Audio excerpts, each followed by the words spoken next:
Muhabbat va rozimanlik iymon nurining tajalligohi bo'lgan qalbning eng muhim ikki amali bo'lib, bu ikkisi mu'minning haqiqatga mangadigan qalb safarining olg'a ilgarilishidagi eng cho'ng dasmoyidir.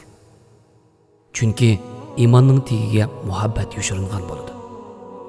Iymon yana bir tarafdan aytganda Alloh suyimlik bandalarga his qilgan cheksiz muhabbat beg'idan iboratdir. Muhabbatning o'lchami bo'lsa fidokorlikdir. Shu sababdan oshiq o'zining sevgisi o'lchimida fidokorlik qilishni eng cho'ng ne'mat, huzur va saodat deb bilish kerak. Janobi Allohni haqiqiy sevgan bir kishi uning o'zi haqidagi qahr va lutfi bilan qo'shib butun o'rinlashtirishini so'ydi. Mana bu haqiqiy rozimanlikdir. Hatto Janobi Allohning sevgisi bilan to'lgan bir qalb uning o'zi haqidagi o'rinlashtirishini o'zining arzu armonlaridimi, ko'z qarashlaridimi necha hassa xayrlik va afzal deb qaraydi. Bayazid al-Bastami hazratlari mundaq deydi: Qalbimni osmonga ko'tarishdi. Qalbim bütün saltanatlarning atrofini cho'rgilab qaytib keldi. Qalbimga "U yerdan nima olib kelding?" deb so'radi. Sevgi va rozimanlik. Chunki bu ikkisining u yerda alohida qarshi ilinganligiga shohid bo'ldim, dedi. Janobi Alloh yaxshi ko'rgan bandalarga ba'zida bir muncha ma'naviy sinoqlarni, qalbiy bayqashlarni, yangi fikr, tushuncha, ilhomlarni ihson qilishi mumkin. Bu ilhomlar ba'zida tush orqali, ba'zida tafakkur va kuzatish orqali bo'ladi. Bayazid Bastami hazratlarining bu bayonlari mushu yo'ldagi bir shohidlik asaridir.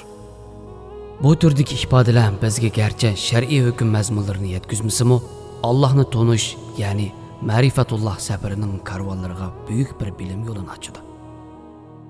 Rozimanlik bütün havoyi havaslardan qo'l uzib, Rabbini zikr qilish orqali ma'naviy huzurga erishgan nafsning eng cho'ng sifatlaridan biri.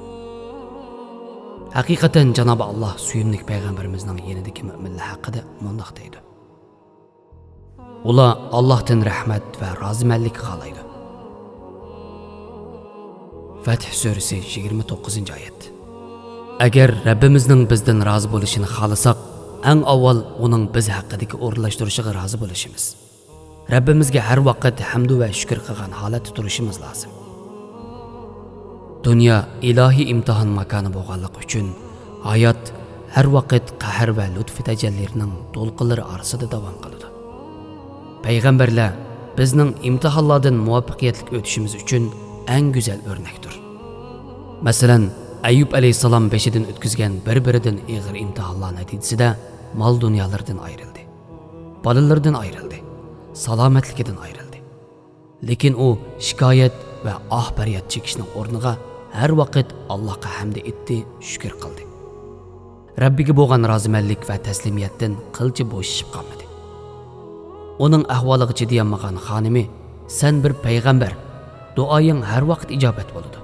Duo qilgin, kasallaring shifo topsin," deganida Hazrati Ayyub alayhisalom: "Xonim, Alloh menga 80 yil sog'lik, salomatchilik berdi. Kasalimga texi 10chilik bo'lgani yo'q. Bearam bo'layotganimga texi bir necha yil bo'ldi. Allohdan sog'lik talab qilishga oldirmayman," dedi.